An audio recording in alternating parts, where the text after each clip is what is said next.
Usa ka breadwinner pero nagproblema og unsay padulngan sa iyang kinabuhi. Kini ang tagagpagtagad sa Dear Panimaya.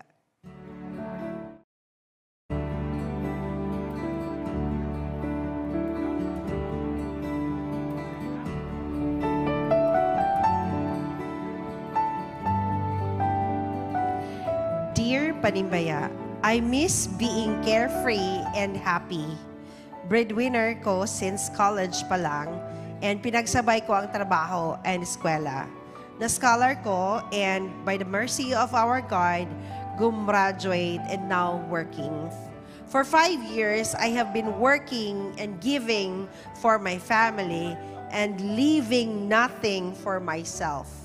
I really wanted to build a life of my own, but because of my family situation, I can't even find my own future. I am currently desperate as to how to break the chain of misery. What a sad story this morning, mga kapaglaom. And I know, kitang tanan, no, please join us in giving advice on this letter. We would like to start with Janster and Krisha. Unsa ka ang ilang matambag ni ining problema? Jans. Naginunghungay vitamin ni Krisha. Dere ko nga murag ikaw siya nga slight. I mean, building a future is not easy. Yes. And it takes faith, a leap of faith to do that. And sa tingin niya, carefree. Carefree. He miss being carefree and happy. Kanang mga carefree bitaw. Okay man panagsa, maglaag-laag, pero you have to, I mean, I don't know what she or he lucky na. Wala gibutang, no? I don't know if he or she what she meant when nagingon siya carefree. I mean, taking responsibility with your actions every day. Dili na mag carefree lang ka nga dagma ta diri, nailim no na inom ta na sigarilyo ta, or na pagkaon na bisag unsa kaon ta, no. You take responsibility with your actions every day and make you have to always remember that every decision that you make, whether it's carefree or not, will have consequences, and you have to, take care of the good consequences or bad consequences. Na ba good? Meron ba good consequences? Meron. No? Good So results, karma. there will be good.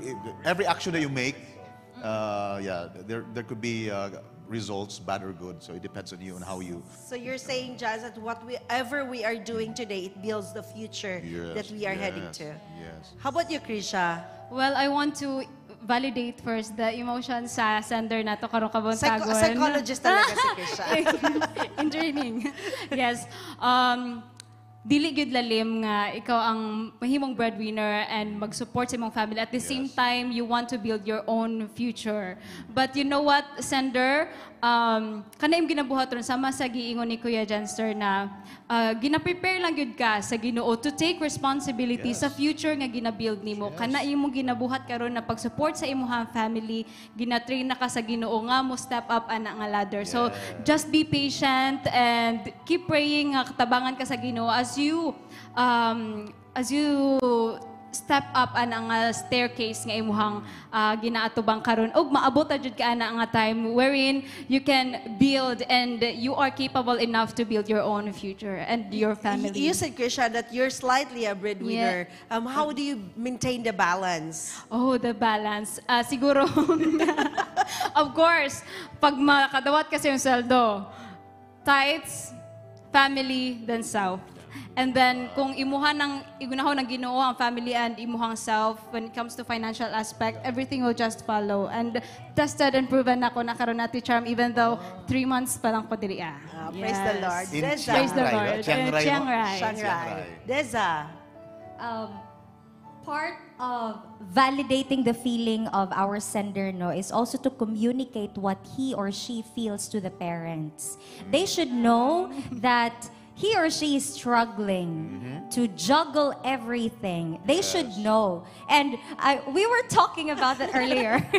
And I was thinking, it should be, I'm not sure how to answer this because I might be saying blunt things to the parents because it shouldn't be the kids who will be the sole breadwinner of the family, right? The parents should take responsibility to the needs of these children. However, naa naman siya ana nga situation. So, I think it's necessary that you communicate how you feel to your parents so that your parents would also understand that you are struggling too. And all of you together can think of solutions to how you feel and to the situation of the family. May karamay ka. You have someone to lean Yes on po. to. You have someone to cry on to. And think about, I love that. Kumbaga, it's a community of family Yes po. solving the problem. Dean, can you relate to He's this? quite nervous. Sige. Thank you. So, I was hearing this story, and it just reminded me of my mother, who's a Filipino woman, and just the strength and the dedication, and just reminded me how much love was coming out of her, and I just felt warm to this story. And I guess I'll be thinking about maybe making a plan of the future, so you have hope. So make a plan on how you would and steps you would take to get to that plan. And I'd like to just quote that Jeremiah 29 verse 11, for I know the I know the plans plans I have for you, the Lord. Yes, Plans may to prosper. not to harm, and give you hope and a future. Thank you so much, Dean. Pastor, Sa akin naman, nakita ko very responsible yung babae. Kasi kinuha niya yung responsibility na maging breadwinner. So, ibig sabihin, napakaganda ng attitude niya na maging breadwinner. Siyempre, maganda rin sinabi na kailangan ay pag-usapan yon. Pero, ang pinaka-importante is that if you want to be partners with someone, always be partners with God first. Kasi sa Kanya nanggagaling lahat eh. So yung mga pangangailangan natin, yung lahat ng mga needs natin ay manggagaling sa Panginoon. So kung sino ang gusto mong maging partner muna, make it God first. Para Amen. yung lahat ng mga blessings na gusto ibigay sa iyo ng Panginoon, marireceive mo kasi siya ang partner mo. thank you so much, Pastor. Niriyak Just akong you wanna asawa, add? siya ka ng carefree daw. Ang nang hayahay ba siya, nga pwede siya mubuhat o mupalit siya ang gusto. Yes, this is what she understands. My wife understands the situation of the sender. Like carefree meaning she can, if she wants to buy something, she wants to eat ice cream, she can eat ice cream. If she wants to buy clothes for herself. Maybe At the same time, supporting the family. So. Maybe he's not able to date someone because of the work. No, pero letter sender, So, nag-appear lagi mo doon. So, they can relate. Okay Wala na rami, silang okay rami, date te. pa No muna. worries.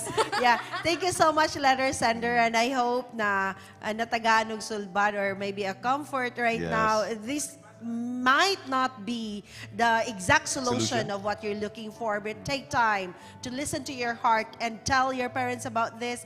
Pray about it and give time to yourself. Build the text that the Build- Dean shared with us a while ago. And take time to like understand what you really want to. Yes. And pwede naman, di ba? Pwede naman ipagsabay na magiging responsable sa pamilya and responsible ka rin sa self mo. And I like it that we have like, kumbaga kung sa oras, di ba 24 hours, i-divide natin. The views and opinions expressed in the program are those of the hosts and guests and do not necessarily reflect or represent the beliefs and teachings of the program, the network, and the Seventh-day Adventist Church.